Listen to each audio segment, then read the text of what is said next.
হিন্দুরা মক্কায় যেতে পারে না কেন? ইসলামিক দৃষ্টিকোণ। আসসালামু আলাইকুম ওয়া রাহমাতুল্লাহ। প্রিয় দর্শকবৃন্দ, আজকের আলোচনার বিষয় হিন্দুরা বা অন্য ধর্মের মানুষ মক্কা মদিনায় প্রবেশ করতে পারে না কেন, এর আসল কারণ কি? আজ আমরা কোরআন ও হাদিসের আলোকে সহজভাবে বুঝে নেব ইনশাআল্লাহ। মক্কা শরীফ হল ইসলামের সবচেয়ে পবিত্র স্থান। এখানে অবস্থিত কাবা শরীফ, যা আল্লাহ তাআলার ঘর। পৃথিবীর সব মুসলিম এখানেই কিবলামুখী হয়ে নামাজ আদায় করে। এখানে হজ ও উমরার মতো গুরুত্বপূর্ণ ইবাদত আদায় করা হয়। তাই মক্কার মর্যাদা মুসলমানদের কাছে অশেষ।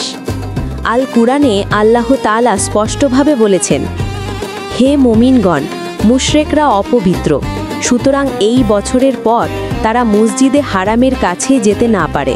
সূরা আত-তাওবা আয়াত ২৮।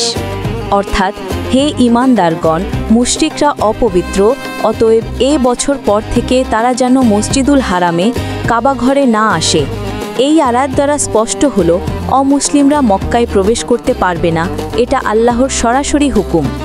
রাসূলুল্লাহ সাল্লাল্লাহু আলাইহি ওয়াসাল্লাম মক্কা বিজয়ের পর ঘোষণা দেন, আজকের পর থেকে মুশরিকরা মক্কায় প্রবেশ করবে না। সহিহ হাদিস। এর মাধ্যমে নবী করিম সাল্লাল্লাহু আলাইহি ওয়াসাল্লাম স্পষ্টভাবে জানিয়ে দেন, মক্কা শুধুমাত্র মুসলিমদের জন্য নির্ধারিত পবিত্র স্থান।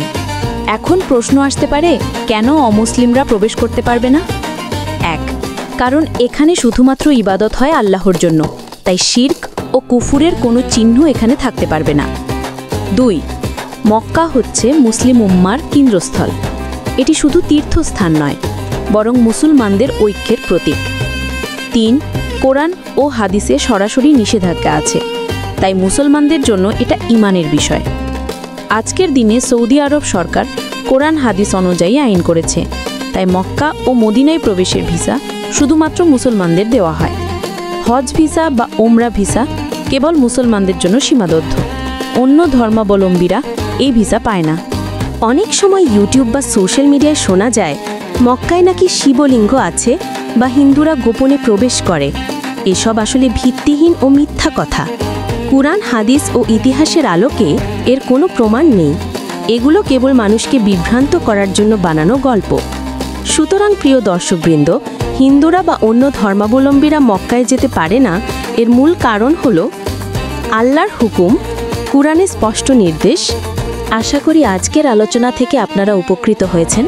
যদি ভিডিও ভালো লাগে তবে লাইক ও শেয়ার করুন, আর ইসলামিক কন্টেন্ট পেতে আমাদের চ্যানেল সাবস্ক্রাইব করুন। আল্লাহ আমাদের সবাইকে হজ ও উমরা করার তৌফিক দান করুন। আমিন।